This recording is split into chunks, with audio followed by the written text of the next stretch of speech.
After I left her that night, I was refreshing my inbox every few minutes. I did not get an email for a whole day. I could hardly suppress my disappointment. But then, a new mail notification popped up. My body froze when a sudden surge of adrenaline.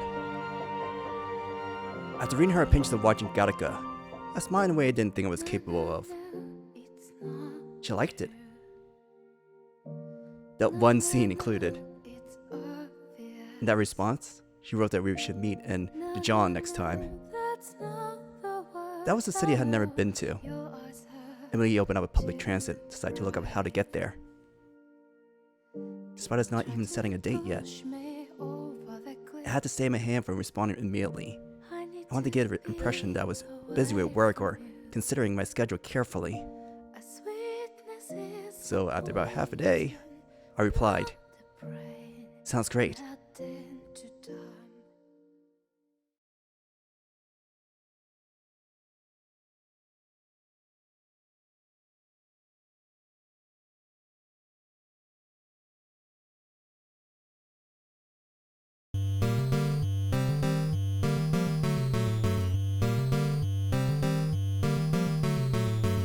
I arrived at the cave the monsters supposedly inhabiting was all well and good, but we were on a heated discussion out front.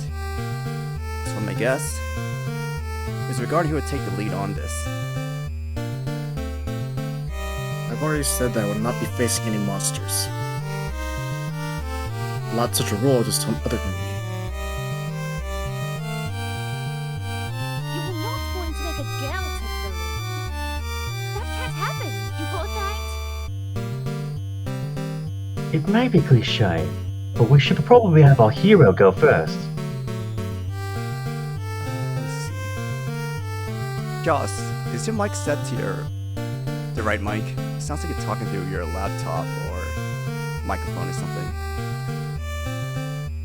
Just double check. Better? Repeat that. Is this better? Much better. There we go. Okay, you were right. It was at the webcam. Alright, Want me to try that again? yeah, go for it. Maybe cliche, but we should probably have our hero go first. I already told you I'm not the frontline type. I'm a support guy. Not like you know any status magic or anything for that matter.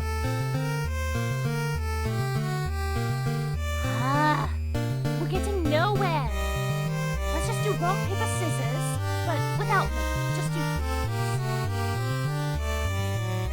That's so cheap.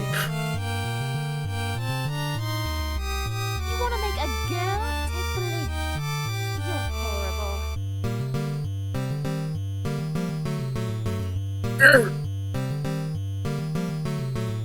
Okay.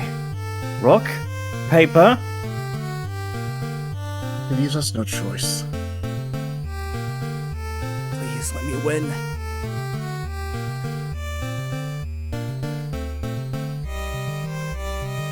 Hey! No need to be so far away. Let's stay in line as much as we can. You're the one leading, so continue on as you are. I think people would like that kind of courage. Yeah, our hero's so dreamy. I highly doubt you'd think that. I can't believe I lost without even a single tie. My luck side's dangerously lacking in this game. At any rate, if things get dangerous, we're running away. I'm taking no craziness policy here. So a strategy is leave at all costs then? Obviously, I can't die in here. I initiated the monster slaying quest as part of 7th Lair's story, but none of us had any intention of actually fighting any monsters. Or to put it bluntly, there's no way we're capable of doing so. We came to the conclusion that we were to be in a situation where we had to fight. We would escape back to town to discuss what to do next. But for now, we decided to push on as much as we could. Perhaps the encounter rate for normal monsters is low, as we hadn't had a single battle yet. I was hoping that indicated that would stay the case. We were a party that literally has the escape command. That literally only has the escape command. That was how it should have been. We're just completely normal people.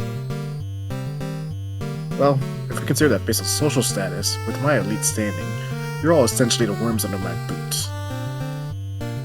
This guy really gets on my nerves. It would actually be much more believable if one of us was the kind of person that would take down monsters left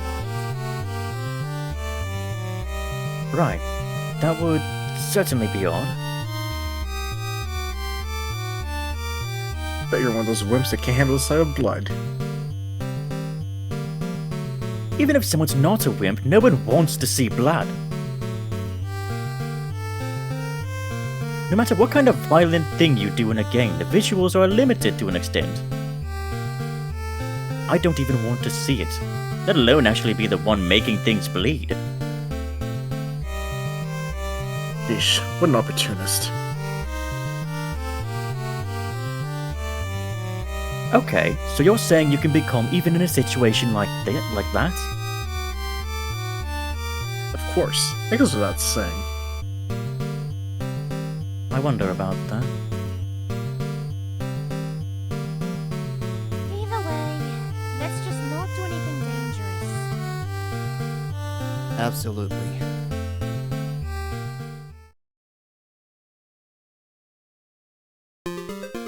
Skipping every normal monster we spotted, we found a slightly open area in the deepest part of the cave. We decided this would be a good place to rest. Something I'd like to ask if you don't mind, Mr. Creator. Okay. Is this something I can answer? How long is this game supposed to be? How long? Right. Didn't you have an estimate on your timeline? On your outline? Did I?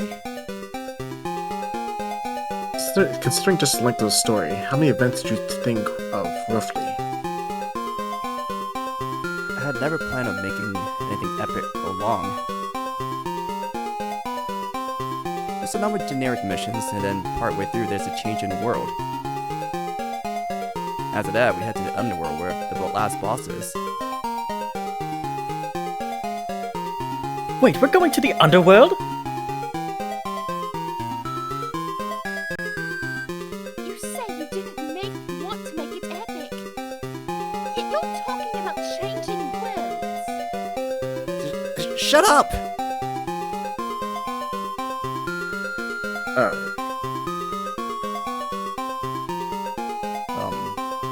Something the matter? I was thinking how long this trivial game will be. Is this how you would call a generic mission then?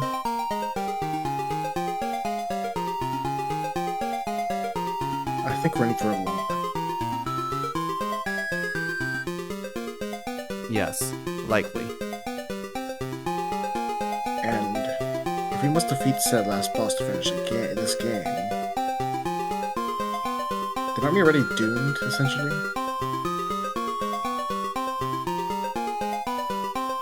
We are average humans. We obviously cannot cast magic and have no experience in battle. To top it off, none of us are remotely athletic. Even if we go as far as we can now, we have to fight in the end, right? It's inevitable any way you look at it.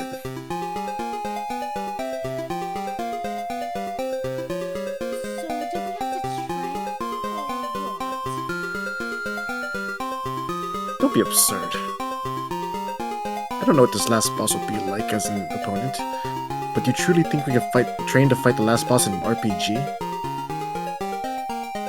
But in that case... Or, we can cheese it. Huh? In games, every now and then, there are rare items that totally throw off the balance of the game in your favor. Aren't there? And in indie games, it's more common for the balance to be skewed. And even more so when it's an individual or a small team. If we had an item that could skew the game in our favor, even with our level of ability, we could maybe beat the last boss by relying on the item. Did you not put a rare game of that nature every item in that nature in the game? Honestly, I didn't think that far ahead. Inner Store is largely undecided. Well then. Since we can't depend on the creator, perhaps either the scriptwriter or planner could help us. Do those people even exist? If they don't, then this world could not have been made. Who decided the lines for NPCs? And who chose all the parameters of the enemies? But if they do exist, are they actually human? Who knows? Maybe they themselves are monsters. Well, now that we're done resting, let's continue on through this cave. Yeah. If I'm in any danger, protect me with your life, big brother. Yeah, of course I will. Thought this guy here was just a simple troll, but it seems he actually plays a fair share of games. Aside from the whole Elise thing, it's probably just a typical otaku. But so what he said makes sense. We're gonna hit a wall sooner or later. I'm just worried about the standard starting mission. I have no choice but to find some secret items to help us. Something that's good enough to break the game. But from the perspective of an indie game maker, a game where breaking is even possible is like a super hard one to begin with. Like the enemies being unbeatable otherwise, or lots of insta-kill stuff. Otherwise there'd be no point.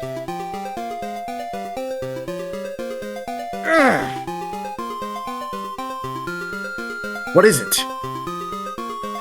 Not good. We're at escape now. Don't take another step. What's with you all of a sudden? I just remembered. This mission. It's a trick. A trick?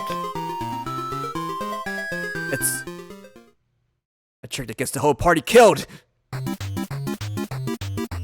What? What do you mean? Listen, the game tricks us into thinking it's an early mission, but it's actually the place we're supposed to clear way later. It's a key event that we need to complete to get to the end game. Why would you design like that, you bumbling creator? I want it to be an antithesis to the easy commercial RPGs currently in the market. You see, this is why everyone complains that the accessibility of Dark Knight games are terrible. Shut up! It's because people like you complain that games are too hard, that creativity in the industry decreases. Don't equate the creativity to shitty games. Shitty games!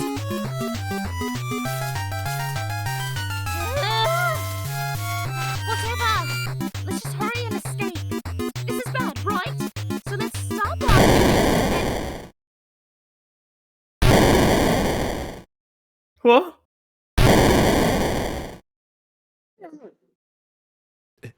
It's here. No!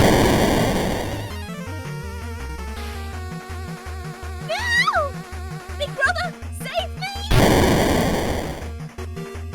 It's okay, Nellie. I'll protect you. Of course, you're so far on training, you hack of a creator. Well, what am I supposed to do? Giselle, no be to see you again like this. Please, God.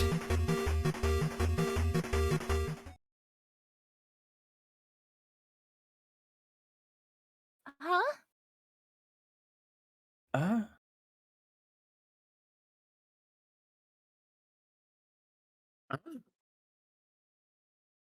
Huh? Sorry to ask something so odd. But every time I take a step, there's an animation of the ground shaking. How do you suppose I can fix this? That was something I wanted to ask too.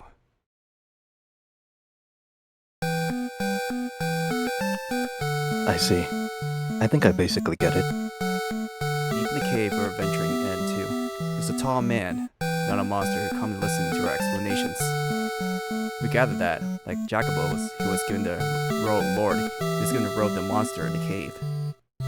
That's on a card, identical to the ones that Nellie and Mell showed me at the beginning. Every time he tried to leave, he was blocked by some invisible wall. As was the case with Jacobo, he couldn't do anything to bypass it. With that, the shaking ground abruptly stopped. It's likely to call a case that meeting us was a flag of freedom from the cave. Which means all of you were on that side as well. So, you were too, then? Yes, I wrote in the forum page multiple times. So, what was your screen name? AID. AID like aid? Yes, I seem to remember that name on the site. Aid. Sure, that's fine. Huh? If I pronounce it wrong, he can correct me. But you must be very unfortunate. Being given the role of a monster and all. You may be right. Well, thanks to that, we got through this without dying. That's all. There's something else. You, shitty creator, you said this, did you not? That this was some shitty event to push us to the last scene. You don't have to keep calling me shitty. Since this man is now our ally, this mission is as good as clear. Which means we are on our way to the end already, right? That was pretty quick. There wasn't even a story. Well, there were a lot of things that were supposed to happen before we eventually came back here. Hey, so once this event is over, what happens next? The demon army comes to invade.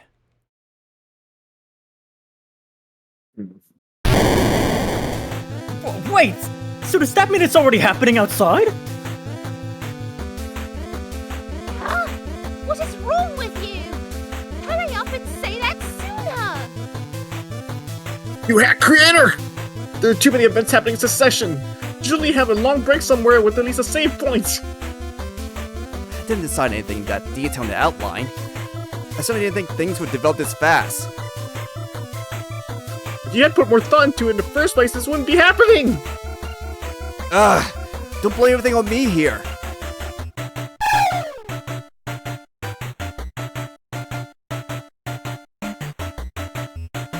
Ray, try a voice.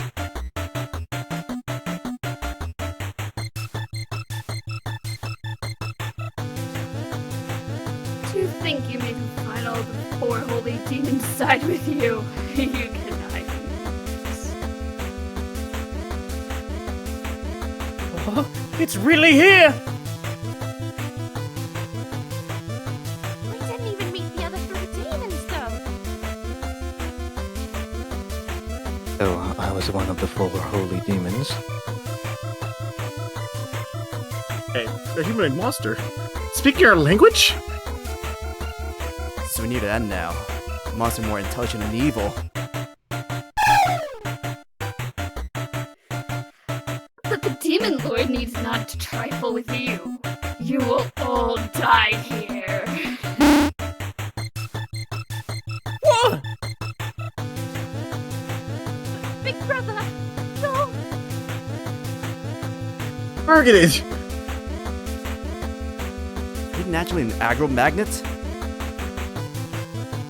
Hey, wait a minute! Help me do something!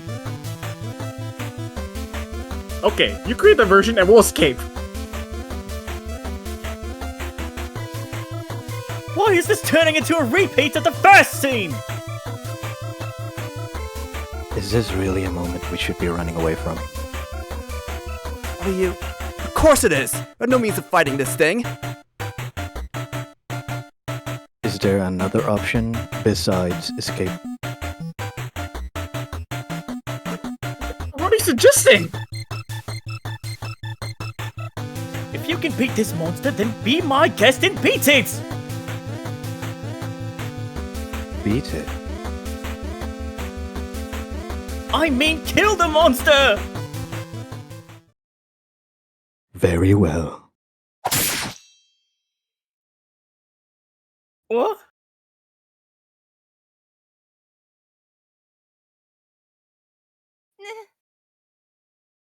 We were all speechless in that moment. We couldn't immediately process what had actually happened. No, me, our brains just couldn't believe what it was that we saw.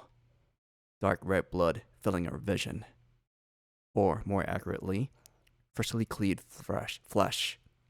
The awful stench of bloody fluids and blood overwhelmed our senses. And the final blood-curdling wails of the demon. The sheer feeling of disgust was hard to bear.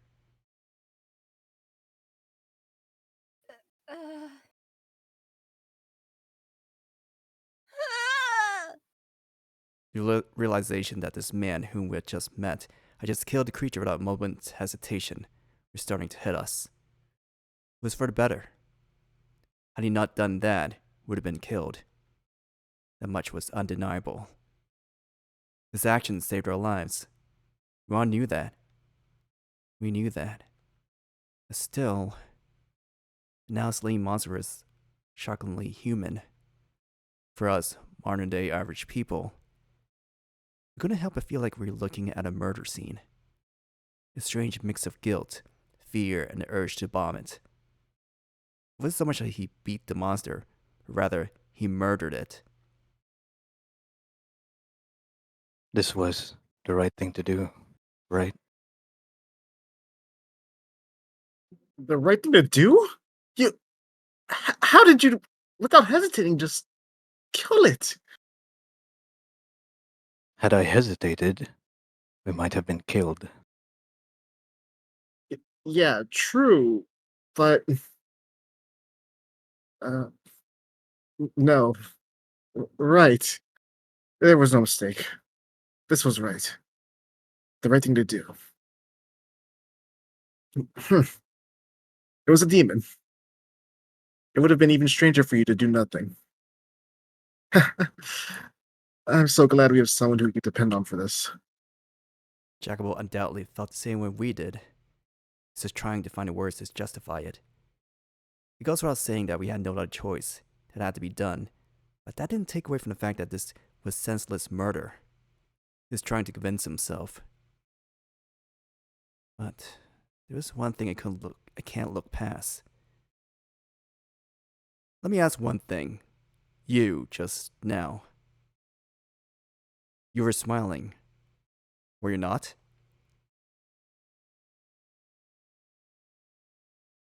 You must have imagined it. Being able to act so decisively with no inhibition. It's almost like he's used to doing it. Could it be? It's this guy.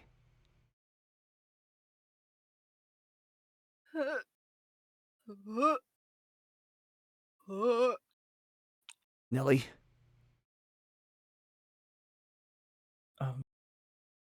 Mell, keep it together. You need to be with your sister right now. You're the one she depends on the most.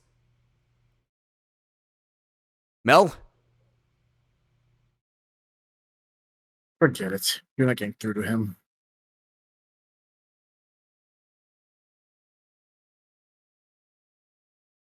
Ended up being the one to hold up Nellie while she vomited over and over. We hardly shared a word until Nellie had come back to her senses. Just a heavy, dreadful tension gripping us all. We finally made it back outside. The sun had already set.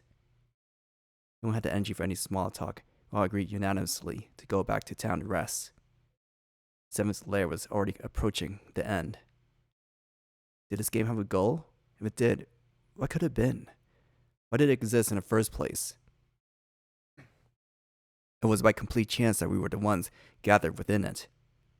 Was that even answered all these questions?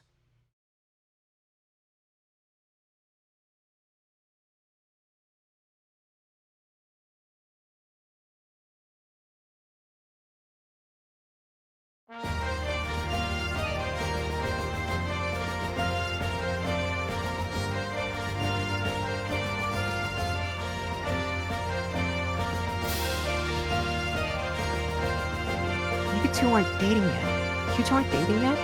You got caught up in getting there. Oh, you two aren't dating yet? Not yet. I don't think 3 months is enough time to start a relationship like that. No. You see her like once a week, right? And you travel so far to do it. But I don't know. It doesn't feel that way. Like, I highly doubt someone would get on a bumpy train for hours to see a guy she doesn't like. Or maybe it's you who doesn't like her. get real. It would be a miracle if she liked me. Yeah. Be a waste for her. Even if, just hypothetically, she had the same feelings as I do. I could never hope to make her happy in any way. Why do you say that? Why? Come on, I have no money and no prospects for the future. I don't deserve to date anyone as I am now. You're overthinking it. No one ever said you need qualifications for love. It's only something that applies to teenagers. Once you're in your late 20s, there's things you can't gloss over with emotion. Like, is your livelihood stable? Do you have savings? What do you do for work? Lots of things like that. So being a man is too hard, huh? I'd like for you to not joke about this. Yeah, I know that. But don't you think that's beside the point? You only know what you know online, and you don't know how real girls actually are. Not all girls fit into the mold where they only care about a man's status, right? Well, yeah, I think so. But I think the one she sees isn't the real me. She sees the talented, legitimate creator, Dark Knight. She doesn't see the Michelle, the weed in her world flowers. I'm not getting anywhere. Come on, what is it really? Do you like her or not? I mean, Just be straight. I won't judge. I like her, I think. You think? No, I like her. Well, then stop mulling over it and tell her. If I do tell her, If you do, I'm thinking about quitting game development and finding honest work. so that would let you come into terms with. Can you say that you make the decision wouldn't be her fault? I think so. I don't know. I kind of already see it. If you decide to do that, it will destroy you. I mean, she likes your games, right? Why would you stop? First, you need to struggle in order to strive. That you can do. I would know. After you've struggled to the point that you can't do anything, you can compromise. You should open up to her about everything. Say you have no money and no future, that you have no guarantee of stability in your work or life, that you have nothing to make her happy, but that you like her.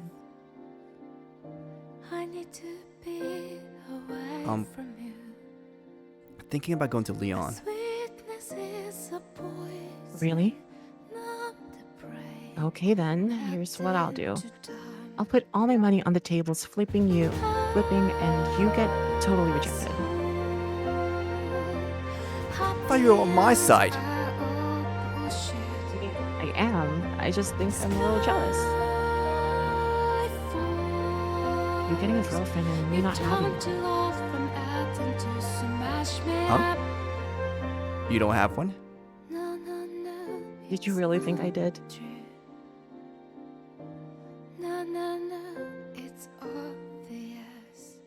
No, I just assume you're decent with women.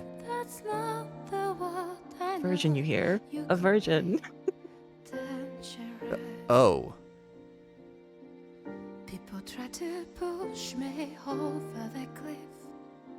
It's been 3 months since I met Giselle. Like I've told Imeon in our chats.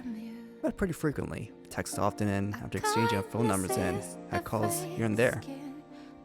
Imeon said things like, is that basically the same as dating already? I mean, she probably feels that way already. If on the off chance she actually did feel that way, I would be honored. I still got a sense that this was just her way of being nice to me. I had no idea what people normally did in these situations.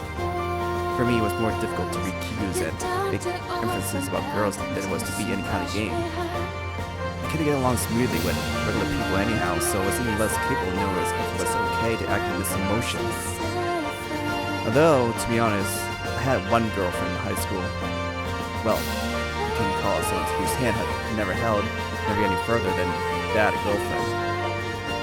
She told me once that I couldn't pick up any hints and ended pretty quickly.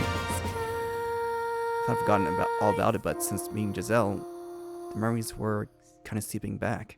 It wasn't that we didn't like one another. I was doing my best to think of her and all that I did. But perhaps I was just wrong in my approach. No. Maybe. Maybe we didn't actually like one another. We had certain affinities, and then not just things like personalities and hobbies, but something deeper like wavelengths. In the end, all I can really do is hope. Hope that her wavelength matches my own. I'm a negative person, just positive and humble. Polar opposites any way you look at it. I just hope our arrows point in the same direction.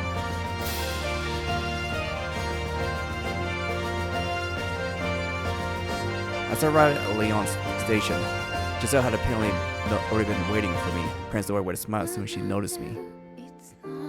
She was on the taller side for a girl, but that gesture made her seem like a puppy running to greet me.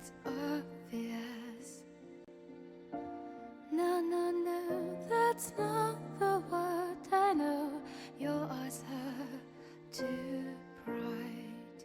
It was pretty Fleur de Leon, right? We could have met partway again. Her breathing was fast and running for a moment, and I couldn't look directly at her. Having seen her multiple times now, I could actually converse with her leagues better than I could at first. But thinking about what was to come, I couldn't help but be nervous.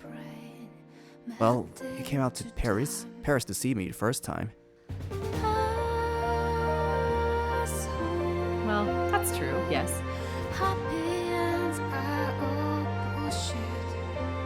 And plus... Plus what? No, never mind. I thought that if I was going to be telling her my feelings, it was important that I come to her. I couldn't say that yet.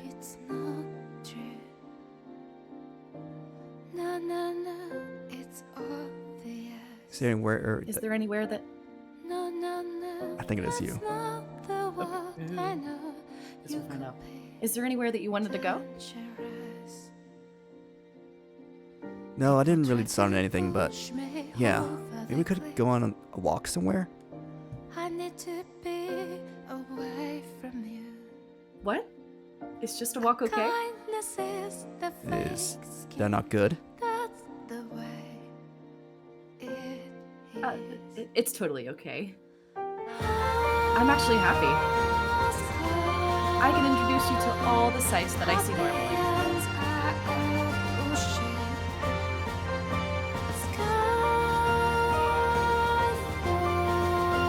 The aliveness of Lyon seems so softer than that of Paris somehow. Lyon was a populated city, being the largest and second city in France, but a share of tourists. The sheer amount of people was impressive, but perhaps it was felt more relaxed because the atmosphere is southern France. It was also because I had Giselle with me.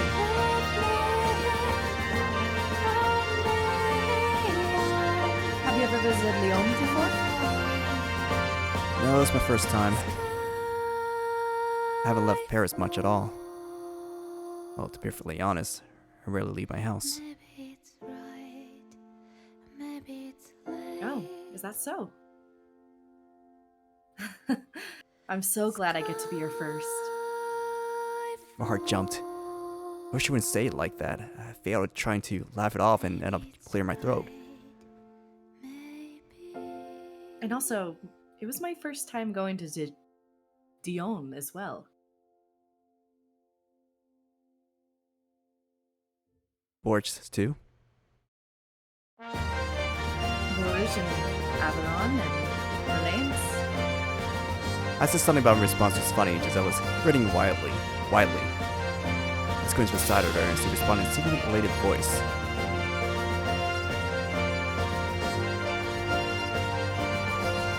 So, Michelle, I've really been successful in bringing you out to these new places, haven't I? Oh no.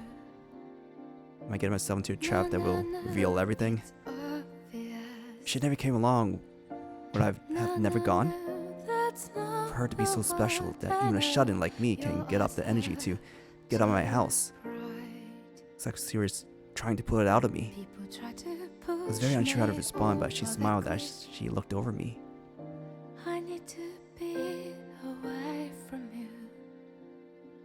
I'm sure you know, but Lyon has 2 rivers running through it. The Seine and the Rhone. I personally like the Seine better. So, can we go there today? Feeling the wind as you walk along, it is so lovely. It's more than a little relieved that she changed the subject.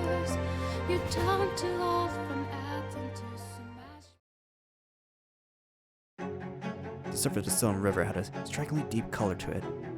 The gentle wind along the riverbank seemed to stroke and lift Giselle's glistening hair.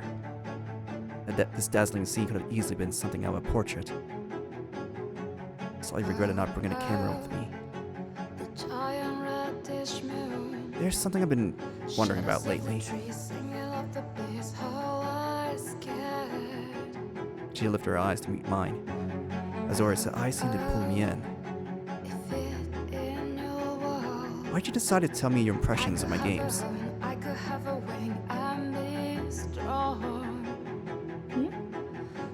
As if my question was unexpected, she opened her eyes wide in surprise. Well, how can I put it? I never thought that would occur to anyone. At least, I'm not the type to do it. Why not? The world is overflowing with better stuff. You might not be very well versed in games, but you read books and watch movies. Yes, and I watch dramas and TV as well. Compared to content like that, the games that I make are negligibly small. It takes effort to gather your thoughts and relay your impressions of something, so I just think what I make isn't really worth the time. I know it's drawing on something negative right now, but I want to finally bring it up, no matter what. Why did she feel such interest in my games? When she wanted to write me about how she felt about them. Why did they stick with her like that? Of course, I can deny that one big motivation for one to ask was because it was her, a beautiful girl. She thought for a moment and spoke.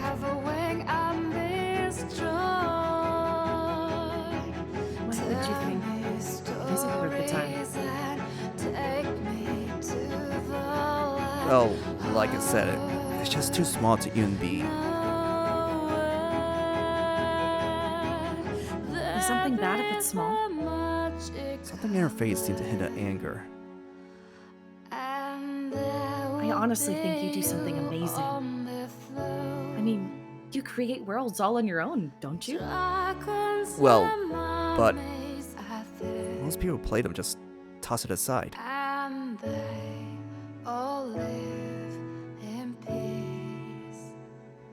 It's not as though I don't understand what you're getting at. You tend to think that since a lot of people don't know about it and it doesn't make a lot of money, that it has no value, right?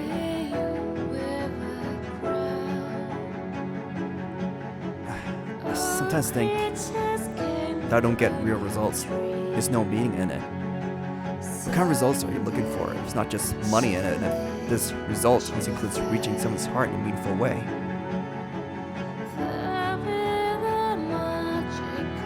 Then you have already achieved that result.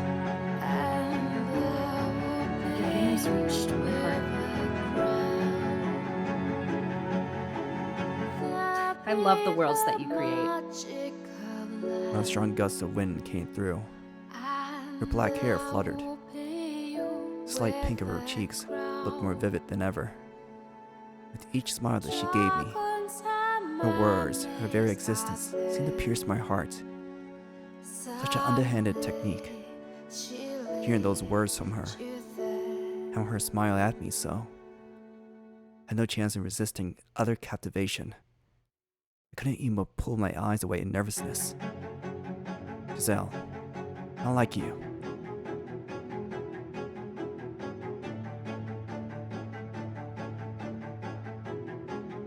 I said it. I said it.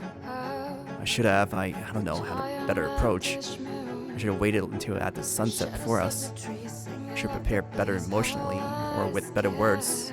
I was planning on that. This was too sudden. It didn't come at a natural time of conversation. But I went ahead and said it. I knew I couldn't end it abruptly.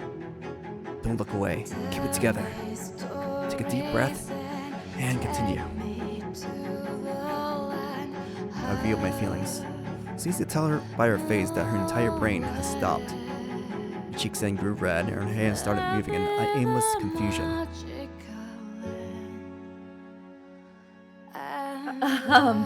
What? Before I have you answer, I want to say more. She nodded in an equally fidgety motion. She didn't seem capable of words anyway. Though seeing her so flustered actually made it easier for me to stay calm. I'm on the lowest dredges of society. That's objectively true too. You always say how amazing I am, but in reality I have no money, no steady work. What's more is that I'm in my late 20s and I'm still trying to continue this selfish pursuit. I try as much as I can to be cool and respectable for you, but the real me, I think would only disappoint.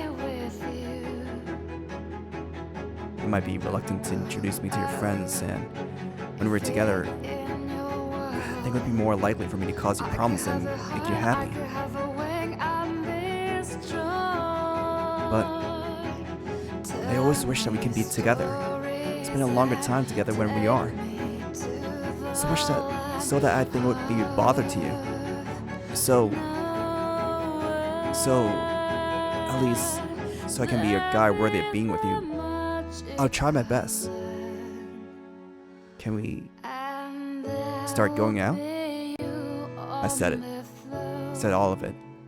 No, did I really get everything out? I didn't know. I felt like there was a lot I missed and things I couldn't fully communicate. But I think it was the best I could manage. Once I was finished, I felt sweat starting to beat all over me. Something like a sense of urgency was gripping my chest, despite somehow managing to say everything while keeping eye contact. I was too afraid to gauge her expression. Turned my head to the water. Imeon said that Giselle probably likes me. My confidence in his words were slowly taking root. This whole premise for revealing that I liked her. But it was actually just that she was a big fan and nothing more. I couldn't deny that possibility. She may have just been meeting me out of curiosity and a creator from a different background.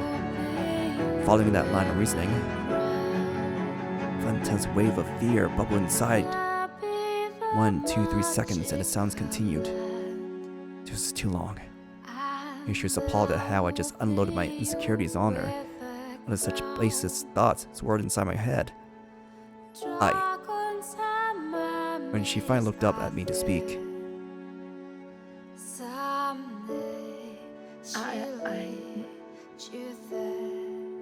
Giselle was like a radio with a broken tuner. Her face got so red that even I felt like jumping into a hole and hiding. I may not be perfect, but I hope you'll accept me. That was that. Your value as a person could be either a 0 or a 10 out of 10 in the eyes of others. There were some who basically saw through me, like it wasn't even worth evaluation. But there were those like Giselle who saw everything in me. Was well aware that this was stuff of miracles. I could live my life a million times over. I'd never find another like Giselle. That's why, for me, it's the ultimate fortune, the ultimate miracle. Yes, even after countless lies, this was a chance I could never acquire again. A little once-in-a-lifetime shot.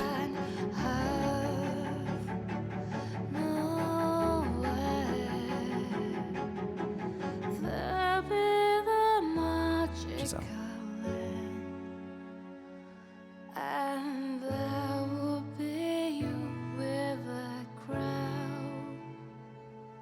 Giselle, I think that's your line. Creatures came from your dream. Someday Are you really okay with it? Upon hearing her response, a sliver of doubt swept over me before I could celebrate. I just want to say, what it is big, but that I miss so much Okay, more. yes. I mean, all I can say is I'm so happy. I never thought that you felt that way about me. Yeah, but, you know, like I just said, I have so many...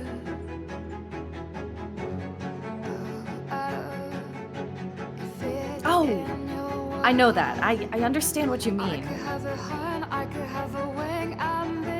Life is hard.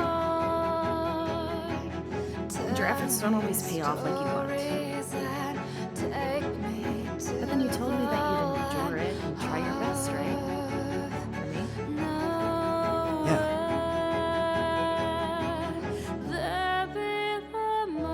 When I first met you, I knew I liked you. Thank you. So when you told me that you did too, I was ready to jump for joy and say yes twice. My friend told me something. Huh?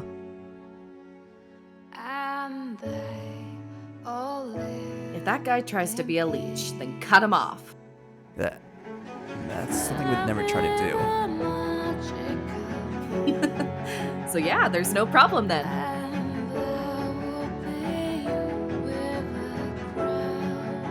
Hey, Michelle, I don't need rings or clothes or anything expensive like that. But there is one thing that I want.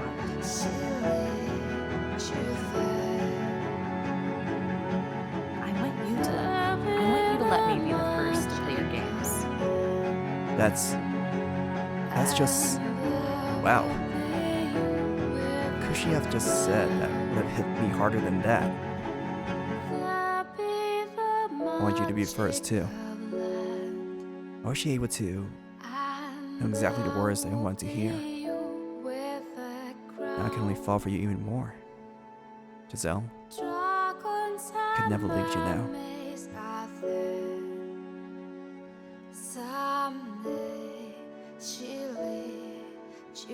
So, did you do it? No, we didn't. That's not the first thing you asked after hearing me out. Just the way things were going, it's weirder not to. Are you impotent? Exactly the way a virgin would think. Virgin calling out another virgin is a little, But yeah, I'm half jealous and half happy for you. I feel like you could get one if you didn't have strict standards.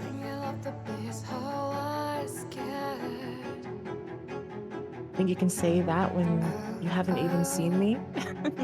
At the very least, I don't have the appearance that girls like. Appearance isn't everything, I think. Since one who is blessed with a nice appearance. Yet you've never seen me either. I haven't, but you're at least at the level where you can get a girl. That has now been proven. Handsome guys, you're so lucky. Well, my jealousy aside, for now, it seems like she's gonna be one who understands you. Understands me? I don't know, like, mm, I feel like with creators, there are a lot of who are sensitive, or just let others get to them. I won't deny that. Sometimes, like, either the praise of the majority or the praise of those close can be good support for these people.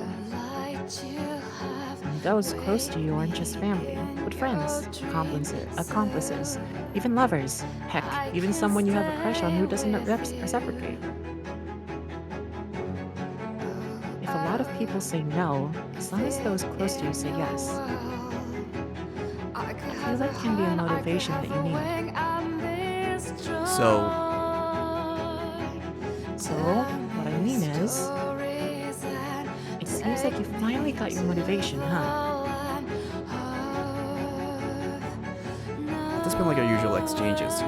We'll have had a lot more back and forth. But right now, you hit the nail on the head completely. The prideful drive of impressing the masses. If I shift that and make her my new motivation, it's highly possible that I could make something completely different from what I made before.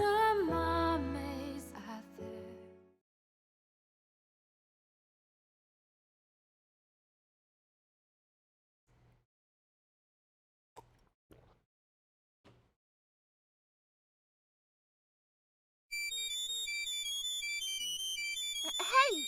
Look, everyone! The sky! It's... Whoa. This is like the end of days. So is this the monster invasion event that you spoke of? Not monsters. A demon invasion. Demons! Well, both of them seem pretty similar to me. Either way, it seems so over the top, it's hard to feel scared. Really? Townspeople are running amok and the regular monsters are looking a lot stronger. So it certainly feels like a crisis to me. Well, you may think that, being such a wimp. But hey, what gives? You don't need to say it like that! And who was the one in shock while his sister was puking her guts out?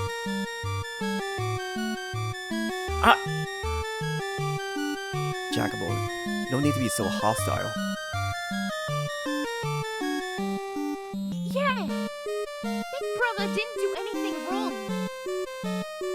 After seeing something that scary, anyone would be in shock, right? I personally am not particularly fond of men who all talk. You said you'd be the one to protect her, but that was how you really are. Once things get going, you're the least dependable of all. Hey, you don't need to say things to purposely drag down morale.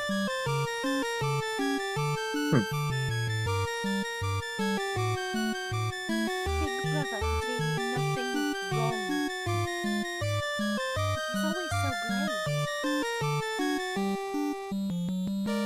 What part of him?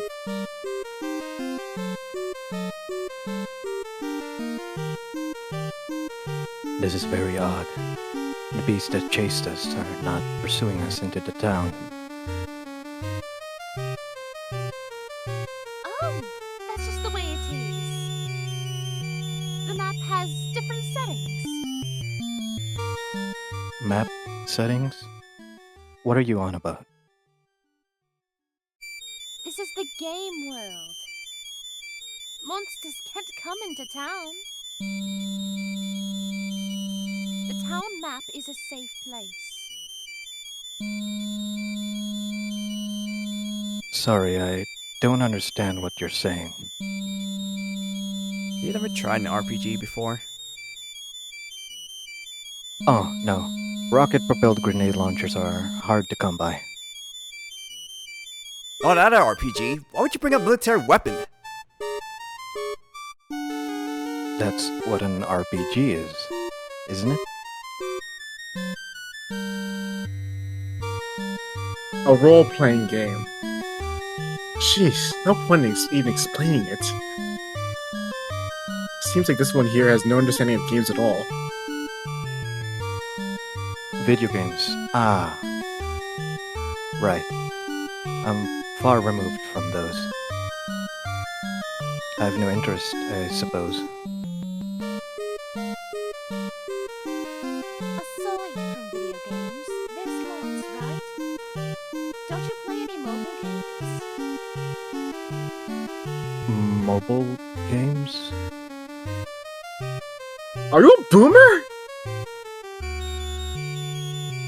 You play them on your phone. Don't you have a smartphone? About all I have in my phone is a calculator. You live in our era, right? I'm just not good with those sort of things. Never thought I'd see someone so removed in this day and age. Doesn't that make your work harder? My work doesn't involve machines. Work that doesn't involve machines. I'd imagine that'd be pretty hard to find. Are you a farmer? Farms these days are managed by machines. I teach martial arts. Martial arts? Oh, that's why. Back there, you had those inhuman movements. It's rude to say it's inhuman. Anyone can do it as much as if they train their bodies. Don't make it sound so easy. I'd rather you not compare a normal human to someone who makes money through training. But that's at least a good thing to hear. If you had that kind of confidence in your abilities, you may be able to take down a demon lord without depending on some sort of special item. Special item? Demon Lord? I have no idea what all of you are talking about, but if there's something that must be killed, I can do it. Something about the way he said that is so unsettling. Wait a moment. Leaving the Demon Lord issue aside, there's something I'm curious about. What? Why is someone who doesn't play games posting my site? Don't you know the most common tropes when the most common... This fool's site would be lucky to be called small time. It's as niche as he can get. Who's the one who frequents that ultra niche site? Yes, someone told me about it. Fairy House. I found that one to be quite interesting. What? Oh, really? Thank you.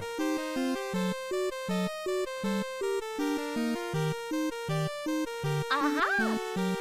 Dark Knight's blushing. I'm not blushing. It's just having someone actually doesn't play games say that kind of makes me happy. Is that how it is? Well, yes. Hey, standing here and talking is nice, but let's find an inn soon. So much happened today and I'm starting to really feel tired. Oh, you're still there? Yes, I was! I've been here the whole time! Come on! Your presence was just so negligible, I forgot. Hey now. I agree with going to find an inn. I'm tired too.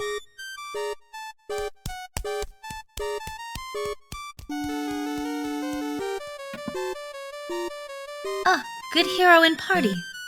I've been searching all over for you.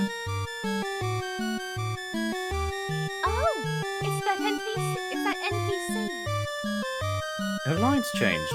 So, is it an event? I'd really like to get some rest at this point, though. What? Pauline? Huh?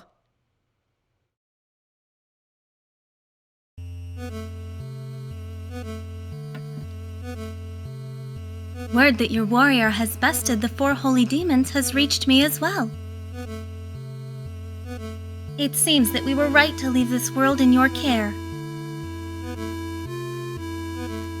Hey, Pauline, what are you saying? Why are you here?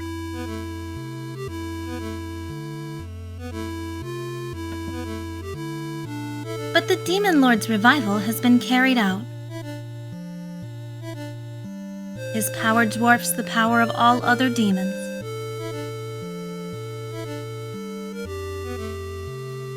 Why do you ignore me? Pauline, it's me.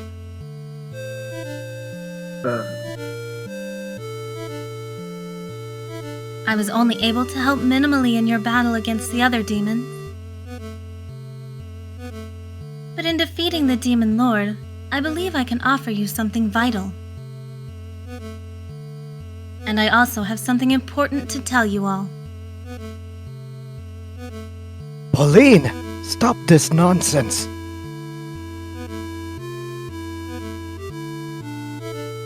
I must prepare, so please, come to the church on the morrow. Until then. Wait, Pauline, don't go. Explain what's going on. Oh, what this is about. I must prepare, so please, come to the church on the morrow. Until then. Pauline! I must prepare, so please, come to the church on the morrow. Until then.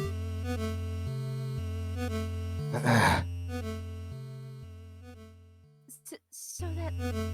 was that lady... not an NPC? NPC? What's that? Pauline, she's a childhood friend of mine. What? What'd you say? Hey, what's the meaning of this? Explain if you can at once. What in the world is an NPC? A non-player character. They're programmed to have only certain lines and actions, meaning they have no mind of their own. No mind of their own. So, she can only say the same things over and over. Till the next event starts, that is. Wait, but she's your friend, he said. So that means she's a real person too, right? Right. Yes. She's not a program. So then, why? Why is a real person an NPC? Oh my. So does this mean this woman was also on Rayume Heaven? Huh? If we consider what's happened so far, then it's likely the case. You all downloaded 7th Lair from Rayume Heaven. That was the root cause of all of us being here. Yes. She's the one who told me of that site in the first place. On April Fool's, I looked at the site. She, Pauline, was very excited about the new release. And when it came out, we looked at the forums together. What is that woman's screen name? Hold on. I don't remember clearly. I think it started with a P, and it repeated twice. Pawpaw? Yes, that's it. She's a regular. I remember her well. She's a very nice person. I've chatted with her a lot too.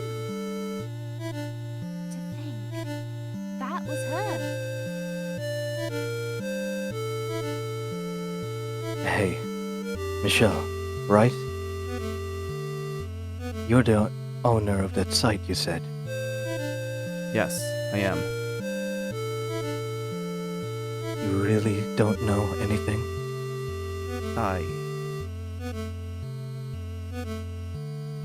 We have one person who's been turned into an NPC. At the very least, we can be sure your site is somehow related. There's nothing left about anymore. I really don't know anything. I didn't even finish the 7th layer, nor did I plan to upload it. Yet you have no proof for us to believe as much. Proof. The one who was planning to release on April's Fools was... I can't remember. Can I really say that I'm innocent? I'm really not responsible for this? Damn, I don't even know any more myself. Nothing's gonna happen if we blame anyone right now. I mean, I too thought Dark Knight was the perfect first. But now that we've been together for a while, I can't see him as the bad guy. He's hardly a puppet master, laughing from the shadows. He doesn't seem that way to me either. Nellie. Instead of playing the blame game, let's think of how we can return Papa to normal. That's way better than fighting.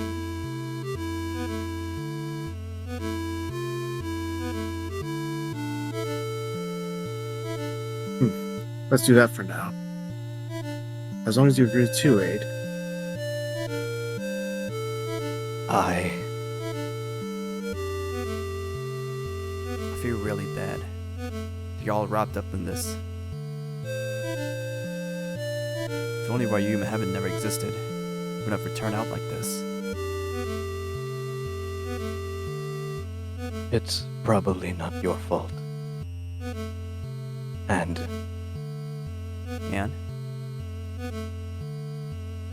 no, never mind. So I wonder, if we beat the game, will she come back to normal?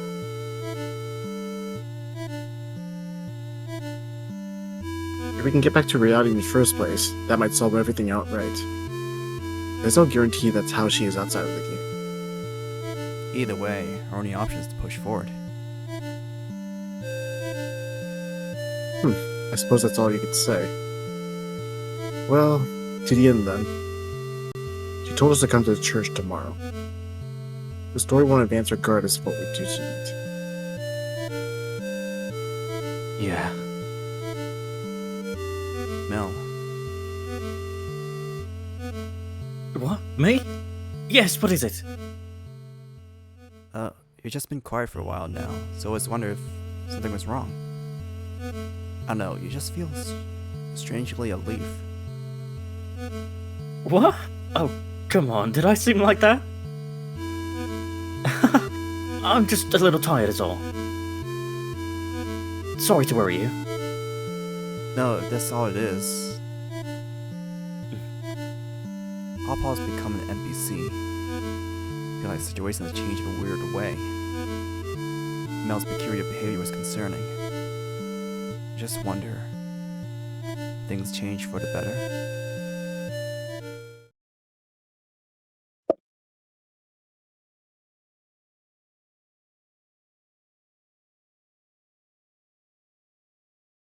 Giselle would think.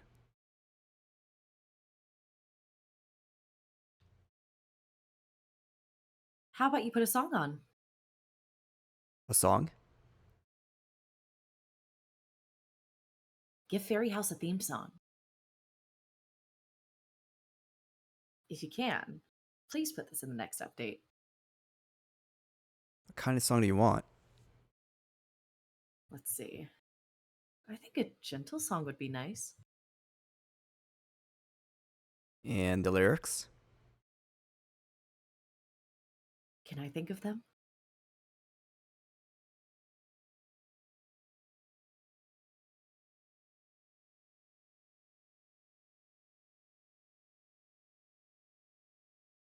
Giselle? Can you hear the voice? The voice always there for you? Voice of a fairy. Someday you shall be away, but her voice will never fade away, as memories have not gone away. Remember days I was with you, days of warmth and peace. I shall send you the voice of a fairy through Elise, and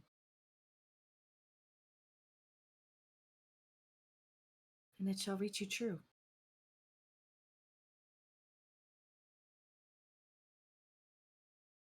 This is my last creation. In a way, it's everything I have.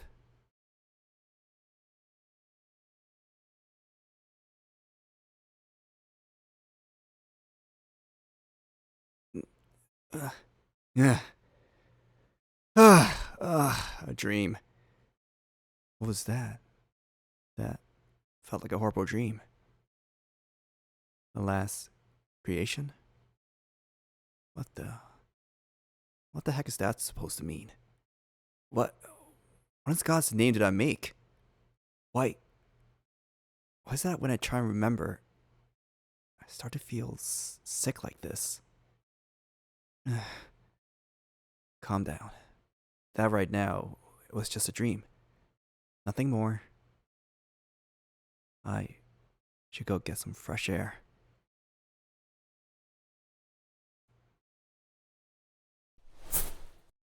Is someone there? Ah, Dark Knight, it's you. Did you come out for some fresh air too? Yeah, you know. Oh, by the way, I'd have you call me by my real name now. Calling you by your screen name is so much more familiar though. Well, if that's better for you, I don't really mind. Mel's not with you, I see. Big Brother's sleeping in his room. Did you need something from him? No, it's strange not seeing you two together. True. Me and Big Brother are like two peas in a pod. It's a rare thing these days. I have a brother and sister too, but we're as far apart as you can be. What? You had siblings too? That's a little surprising. I was sure you were an only child. Do I seem that way? Kinda. So even in real life, do you get along really well? You got it. Big Brother and me, we do everything together. We're never ever apart. When you posted my site, you were always together too. Do you play games together too? Yep, I told you. We're always together. You really get along.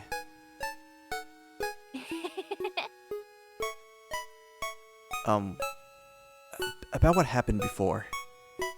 Thanks a lot for that. Huh? Did I do something? You backed me up. Saying that I wasn't the bad guy and whatnot. Well, it was just what I thought. I was only saying what I felt. So you don't really need to thank me. Thanks regardless. Did something happen? I can't remember it. I can't remember what I was planning on uploading on April Fools.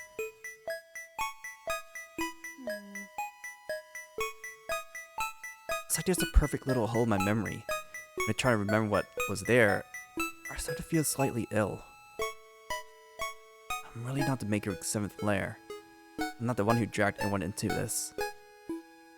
I had no proof to back those statements up.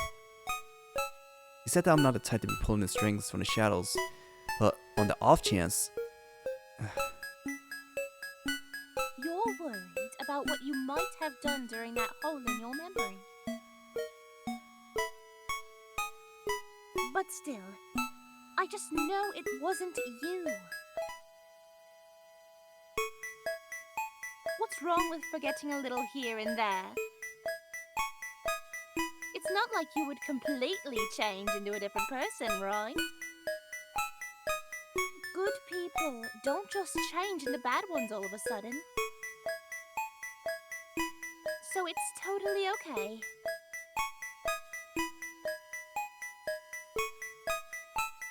If you're that worried, how about I give you a head rub? No, that's a little much, thanks. But regardless, thanks. I'll try not to let my thoughts get too negative. Yeah, that's the ticket. And also, I don't dislike the world tea in 7th layer. Just so you know, I'm not angry over the fact I got involved in this. Even on the off chance that you're the one who made all of 7th layer. I won't be mad at you. Nellie,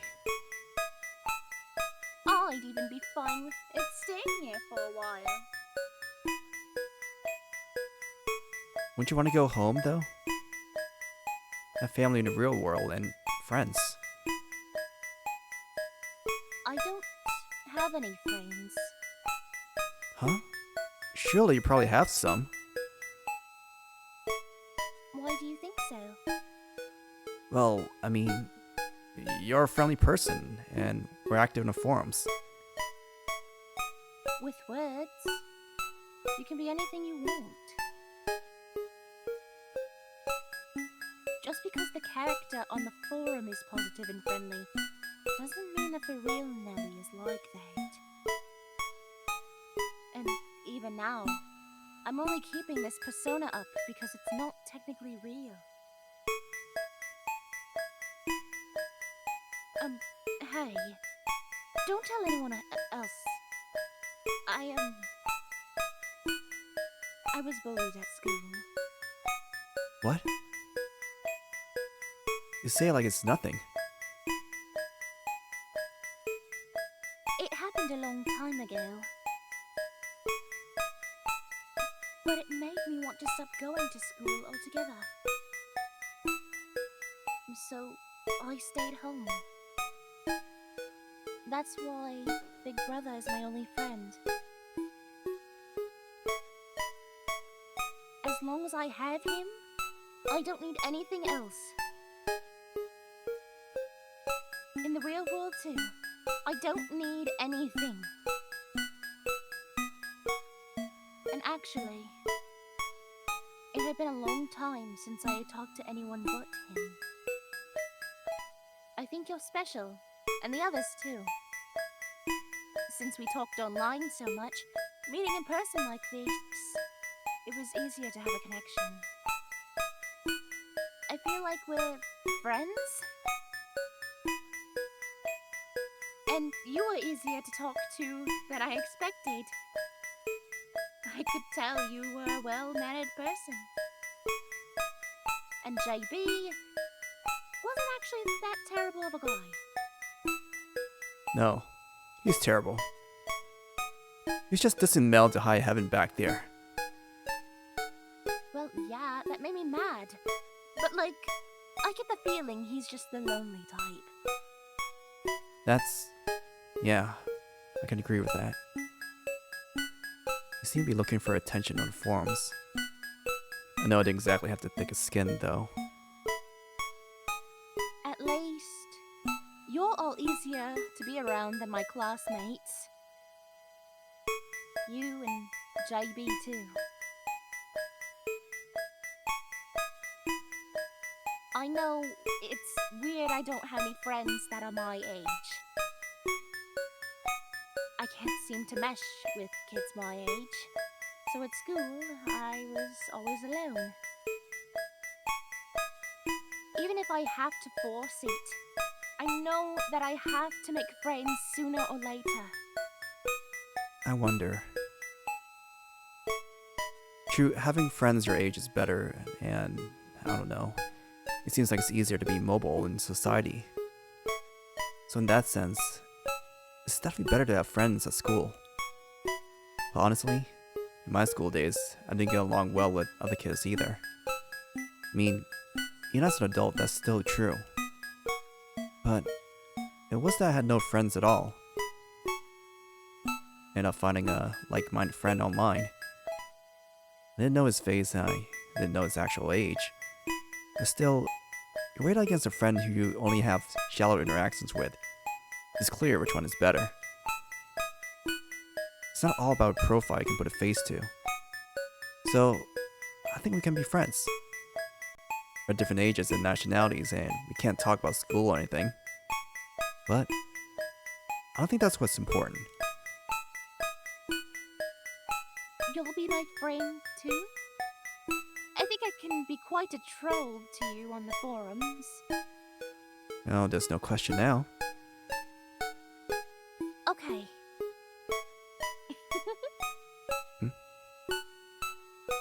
You're not allowed to say such nice things, Dark Knight. Oh, what the heck? But I'll remember those words. Now that that's settled, we definitely need to bring Pawpaw back to normal.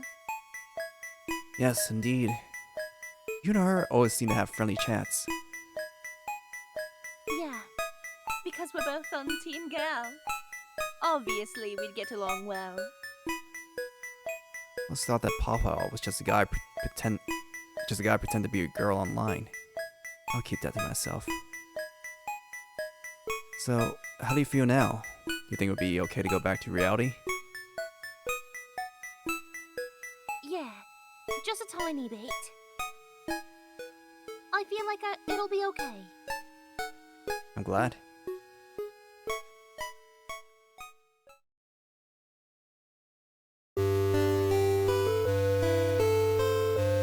Hey, morning. Finally awake, huh? Everyone's already waiting. Good morning.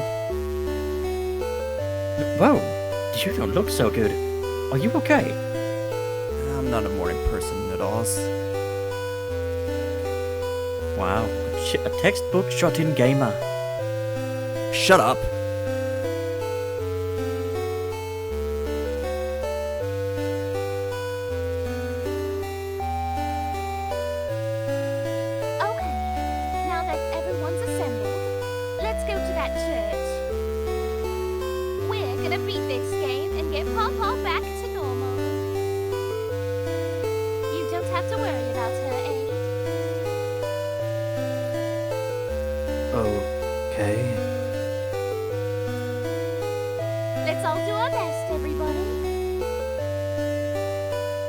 You seem extra enthusiastic.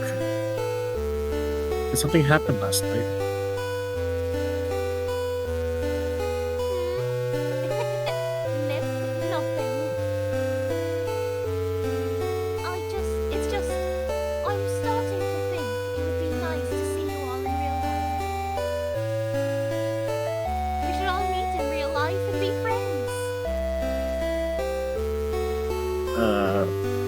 Friends?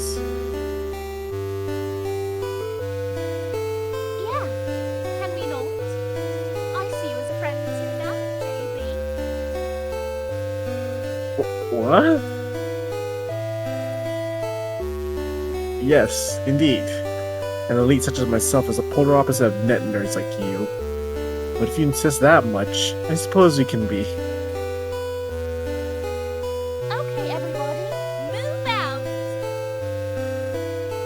Let me finish! I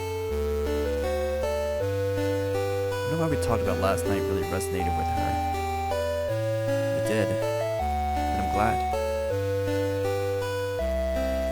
Now, all we have to do is hope that finishing 7th Lair will return us to normal.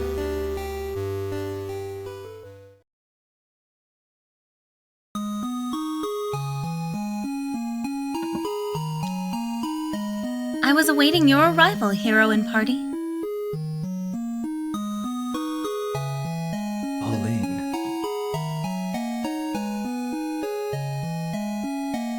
am deeply thankful for your valiance in the face of all your trials thus far. Not fearing the magma, you ventured into the volcanic caves, defeating the first of the 4 holy demons, and how you journeyed to the undersea temple, and how you mounted the dragon to journey into the heavens as well. I am sure that stories of your bravery will be told for generations to come. That was what you planned to have us do? I would have liked to try riding a dragon. Feels like we got save data from someone else and jumped straight to the last boss. All that remains now is the Demon Lord himself. His power is grand, on a completely different scale than the other demons.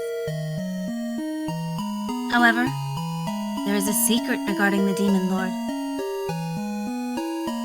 And it is one that I must tell you all. A secret? It is a secret that has been guarded by the royal family. The true form of the Demon Lord is the Queen of our land.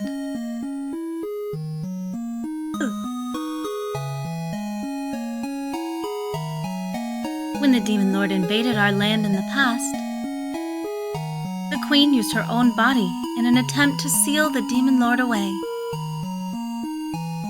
At the time, it was thought that she was successful. However, after regaining his power and reviving, he took over the body of our queen and returned to the underworld. Hey, Hack Creator, was that in your original outline? Now that I think about it, I'm not considering such an ending. Personally, I think this development would have been more interesting earlier in the story. That way, it would be easier to visualize the objective of beating the Demon Lord. I give this a low D. I'd like for you not to criticize the story this late in the game.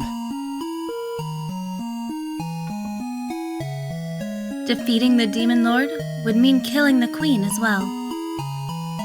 And if possible, we wish to avoid that. Yeah, the poor queen. I mean, who cares about an NPC anyway? Sheesh. After the Demon Lord took control of the Queen, scholars from all over the world gathered to find a way to return her. And in truth, I am one of those. Oh, so it's going to be one of those kind of stories. I live now as a sister of the church, but my true name is Grimoire, Mage of the Dawn.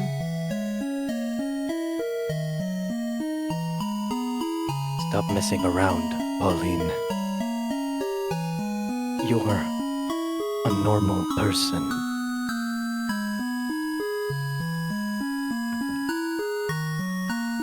We were able to put our powers together and create a divine weapon.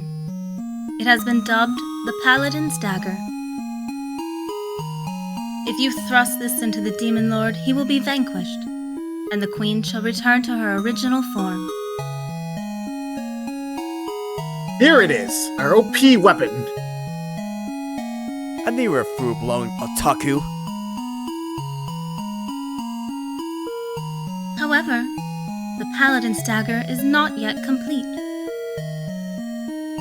Even with the powers of all the scholars, it could not be realized. So, we just need to do the event in which we complete the dagger?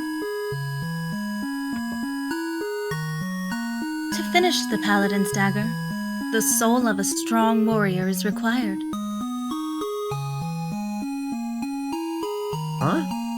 A soul? Given that you have defeated the 4 holy demons, I am sure that you could complete the Paladin's Dagger. So that means I must request that one of you become a sacrifice. So one of us needs to die. Seems like it. In a way, this is totally by the books.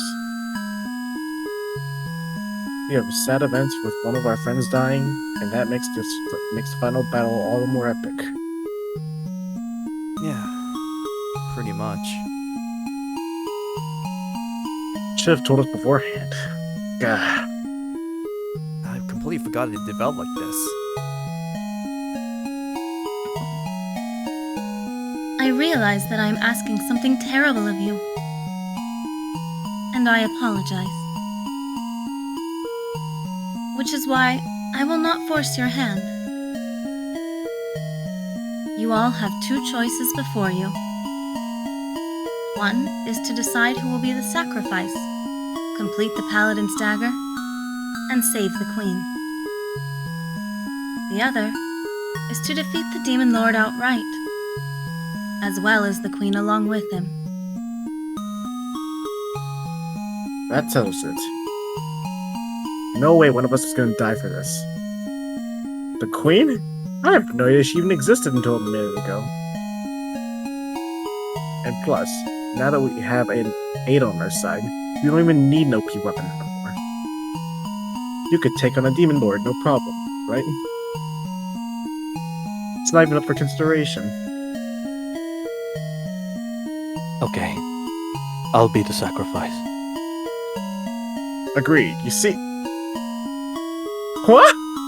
Hey, are you sane? We require a sacrifice, do we not? I'll do it. Wait. You don't understand how games work. Even without some all-powerful weapon, it'll all end so long as you beat the Demon Lord. Yeah. If you be the sacrifice, there's a chance you might actually die too. It might not only happen in the game. Well, even better. I was going to die eventually. What? Why do you say that? Because Pauline wishes for that as well. No, she doesn't. NPCs just say that. Just say what they're programmed to. Those aren't actually Papa's words. Get a grip here. I know it's not her speaking. But even if there's just lines in the game, there's meaning to what she is saying. What? Is there some reason for you to think that? Last night, I was thinking of why she was like this. You said that she's a non-playable character, meaning she has no mind. She's just an empty shell. Yeah. And it's my fault. What do you mean by that? Pauline is very likely already dead.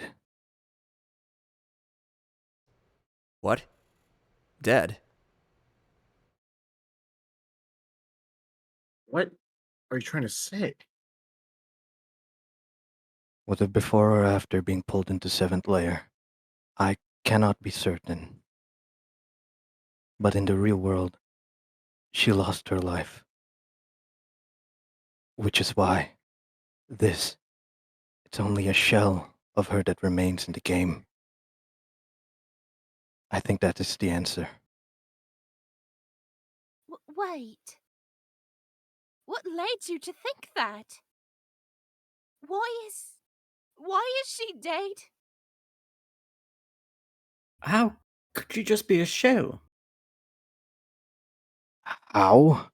Is there really a topic up for discussion now? We don't even have any idea how we got into this world in the first place. Hmm. The problem is that she's turned into a shell of a person. And I have an idea of how it came to be that way. Wait. I killed Pauline. Killed her? What are you talking about?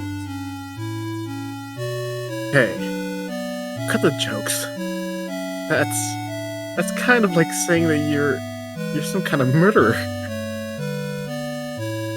That's not. It's not like I'm not. Are you serious? Yes. Why? You said that Pauline, she's your longtime friend. Why do you need to kill someone like that? Do you know the Dutch decapitator? What? Decapitator? I do. A Dutch serial killer. In the past decade, many have been killed by the same method. Yeah, talks a bit blows online sometimes. He always takes the head off of his victims, apparently. I think maybe in French news, maybe it was never covered. But on the net, the kind of places with underground information. He's a fairly famous killer, though it's become more like an urban legend. Hey, cut it out. Are you saying... Yeah, it's me. What? Are you? I've killed 24 people. You can't just spout off nonsense like that. A serial killer? What are the chances of us running into a serial killer here? It's impossible. Why is it impossible? Well, because normally we never run into one. But the possibility is not zero, and I am not lying. Then give us some proof. Show us some proof right now. Proof that you're really the Dutch decapitator. You need proof? That's odd. Needing proof not that I'm innocent, but that I am guilty.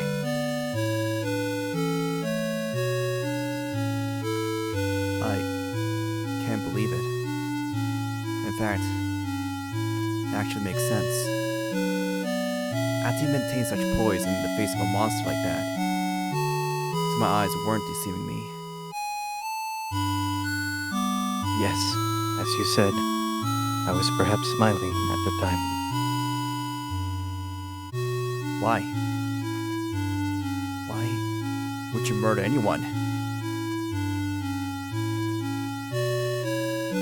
Right. If this is to be my end, I wouldn't mind talking about it. If you would be willing to listen. Please tell us. There's no way it can go on being this clueless about everything.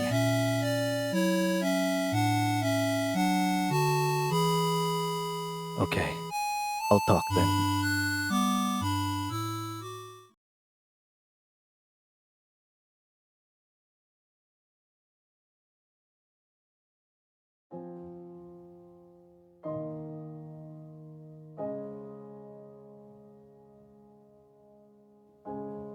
It was easier when I was a child. We unknowingly do cruel things as children, right? Roasting bugs or murdering animals. It's the same as the rest, so you don't stand out. But little by little, everyone around you realizes the cruelty of those facts, and stops doing them. Moreover, they feel like an aversion or guilt at the thought of doing it. I'm not able to determine if that's benevolence that comes with congeniality or instinct, or something that's taught through discipline. And if we're talking about discipline, it's something I had plenty of. And you can see what I'm getting at. Maybe something in my brain doesn't allow me to feel compassion. Or maybe I don't have the ability to learn, but either way. The way normal men see female flesh as an outlet of their lust. I saw the corpse of another person as an outlet for mine. Humans die if they don't eat, but they can survive without sex or pleasure. But holding that back just tends to make those desires build up. Eventually, those needs start to rot in your insides. Maybe it's an extreme example, but I think it serves well enough as an analogy. I struggled with a corrupt mind ever since I was young. I was 10 the first time I truly shocked my parents. I captured a stray cat and dismembered it before burying it in the garden. They didn't notice until my mother was gardening one day and found it. My mother screamed like a stray herself. My father scolded me fiercely before taking me to a psychiatrist. I then learned that what I felt inside was incompatible with society, and that it was what society considered criminal. That didn't convince me any of it was wrong. In fact, I started to feel it was illogical to be bound by such rules.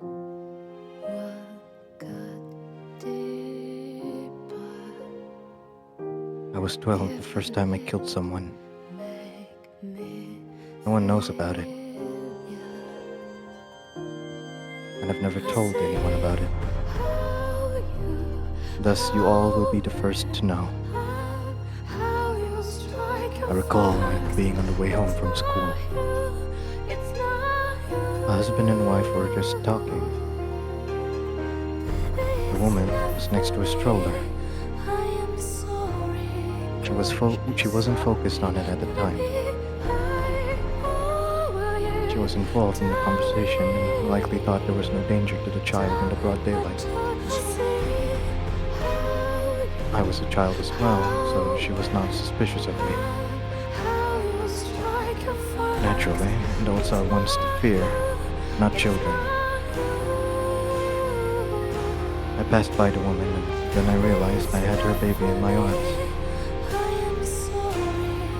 Had it cried then and there, I would have been discovered. The baby continued sleeping, and I continued walking. People passing me by actually smiled cordially. Looking after your little brother, what a good boy you are, they said to me. I smiled bashfully and back at them.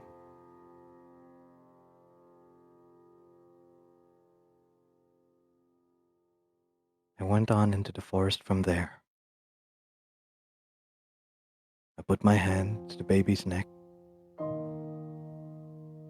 Sunlight was seeping through the treetops, seemingly making the baby's face shimmer. It had, of course, woken up by now. After filling its mouth with sand, I couldn't make a peep, no matter how hard it tried. I think I might have been strangling it for a number of minutes, but I recalled the feeling as though its breath lifted remarkably quickly. But even still, I felt as if I was breathing for the first time, as if the cleansing sensation in my chest had been finally released like a valve. That's when I knew that this was what I wanted to do.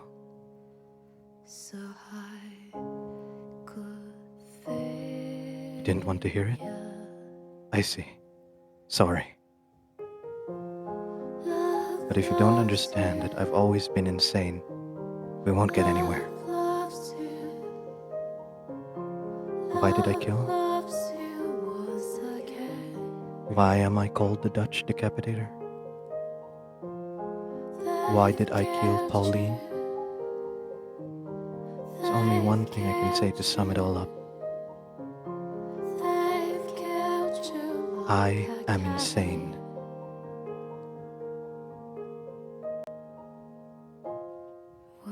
was 13 when I first met Pauline. She moved to the house next to mine. She was the type to warm up to anyone right away. But I remember her crying over every significant thing. It was a bit irritating to me at first. I was relatively social, or rather, just the way a typical child was. My teachers all liked me, but it was all an act.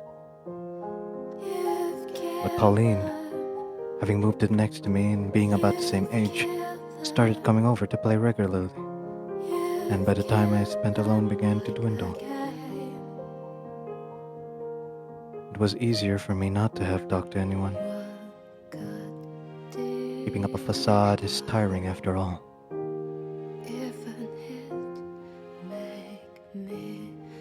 Yet, after spending a lot of time together, a change happened inside me. I don't believe in fate or anything. Just why I think it was merely a result of spending time together as we went through puberty. But whatever the reason, I soon came to a realization. I was in love with her. I was surprised at myself. I never suspected that I had real emotions or in any capacity. I thought I was purely insane and could never love another person. The thing I craved more than anything else was to kill. I think that wasn't all that was inside of me. It made me a little happy. I think the feeling I had for her was perhaps pure. But I have never been able to tell her my feelings. Maybe being in love with her didn't somehow make me a normal person. My essence hadn't changed. All that happened was the capability to love was added onto it. Couldn't let the insanity reach her. She was as normal as could be. Normal? No. She was the type to live in a fantasy land. She believed there could be no evil in this world. I'm sure that's how she saw the world. Nothing abnormal even registered in her eyes. Which was why I couldn't let her world be destroyed by a man like me. I was the aberration. I knew I must not be intimately close to her.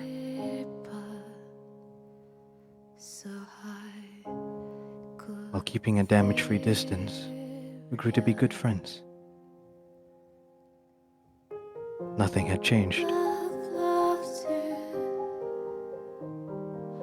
My insanity included.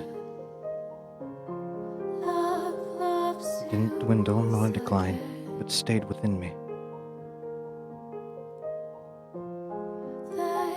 By the time I was in my 20s, my hands were further bloodied. Whispers of the Dutch decapitator had started to circulate in the Netherlands. I thought I would be tracked back to me soon enough. The way I carried out the acts was too sporadic, and the hate of those affected wasn't enough to catch me. I always went far out of my way to kill. I never did it in the same city.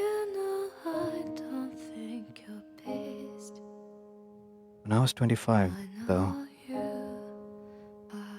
I think a security camera somewhere managed to catch a glimpse of me. my killing spree was thus revealed to the world. The ease at which I was discovered was surprising, although it was equally surprising that it had taken that long. Either way, the officials were now on the hunt for me. That day, Pauline gave me a call on the phone.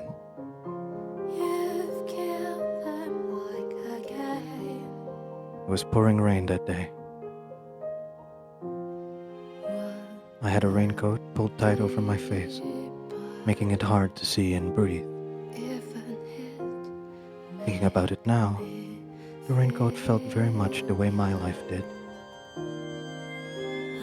hiding my face. Unable to see what lay ahead, I walked on, struggling to breathe in the torrential rain.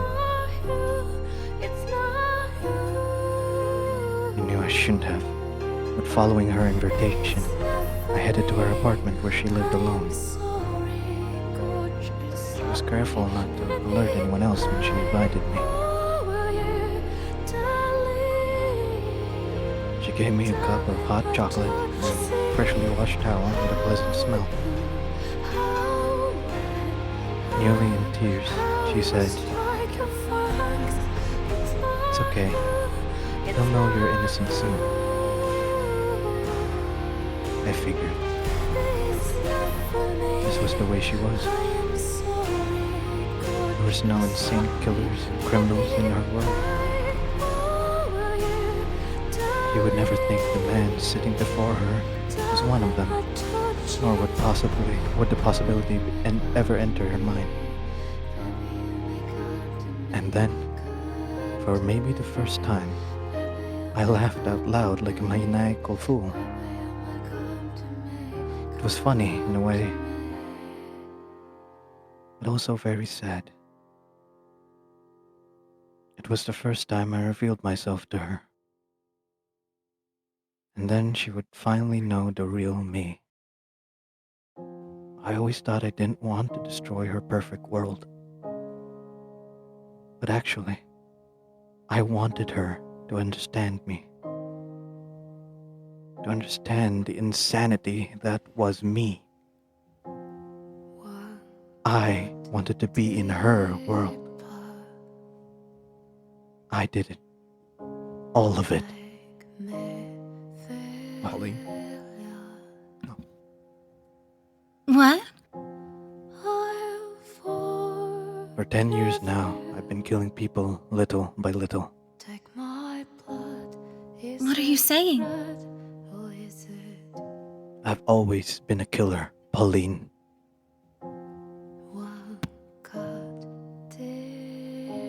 Her face was stiff and pale as a ghost's. I think it was the first time a crack had surfaced in her world. I thought she would report me. That she would despise me from the bottom of her heart. That would have been fine. Is what she should have done, after all. Then there has to be a reason. No, there doesn't. If there was, I would just be that I'm insane. I've been insane since I was born. I've wanted to kill for as long as I could feel. That's not right. There's no one like that. There is. And he's in front of you. But I won't believe it. You've always been so kind. You're not that kind of person. Up until now was all a lie. The me before you now is the truth. She bit her lip, so hard the color changed and hung her head. She let out an aching moan and started to cry. It was a voiceless, anguished wail. It wasn't so much as sorry as I was happy. Because of me, she was traumatized and she was crying her eyes out. Oh, believe me, I know. I know that I'm filth. I couldn't tell you how long she was crying for. Then, as if she found something inside herself, she stood up and picked up the phone. Right. Good. Call the police. Tell them there's a murderer in your house. I wanted it. But then she threw the phone receiver on the floor. 1 week. Was what she said to me, voice barely a whisper. I'll hide you here for 1 week. What are you saying? For 1 week, stay with me. Pauline? After that, turn yourself in. Why don't you just work me now? Why hide me? You're taking quite a risk. Because I've always been in love with you.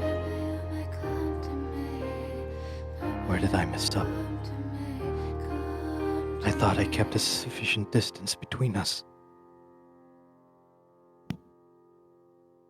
We both knew that I should turn myself in, and that she should call the police immediately. But as if we were struck by thick swamp we couldn't pull our legs from, we chose the option we both knew was wrong. I lived in quiet stillness behind closed curtains. Even at night, I used no lights. When she came home, I would finally move. I kept up that life. Regrettably, I should say. After a week, the day I promised I would turn myself in was nearing. That night was the night of April Fools. I was planning on turning myself in the next morning. She was on board with that too, I think. That's why we chose to pass the time with something carefree. She sat in front of her computer and opened up a game site. Realm Heaven.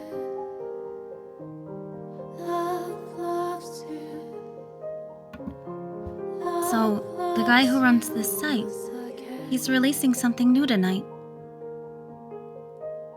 Yeah, I know. You told me the day before last. Oh, did I? I feel like I'm getting forgetful lately. The other night, I wrote on the site. Kind of took me back to 3 years ago. That was the last time I did. And you told me about that fairy game. Yeah, Fairy House. I really liked that one. It just felt so gentle. I hope the new game is like that. Yeah.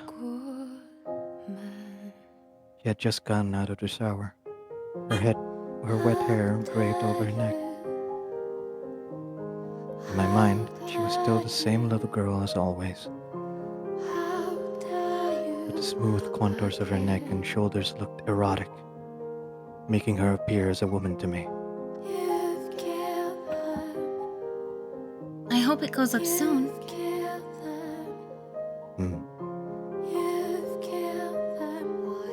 I hope him saying he'd release it on April Fool's wasn't an April Fool's joke in of itself. If he does, we can play it together.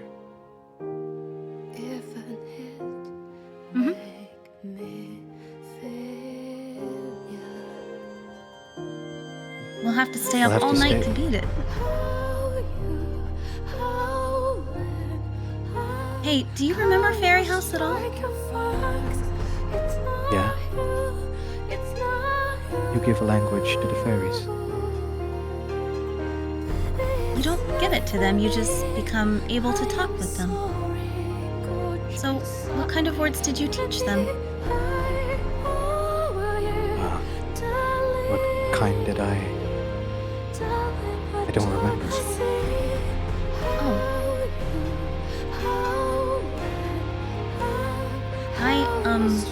I asked the fairies a question. I like my childhood friend. What will become of this love? And what did they say? Someday, it will come true. Oh, those fairies. They're not very nice. Yeah, maybe not. Ah. It's up. He posted on the forum. Just made it for April Fools. What kind of game is it gonna be? There's no explanation for it. Let me download it first. Oh, finished already. That's a small file. Hey, let's open it up and... She squealed in excitement as she turned around to me.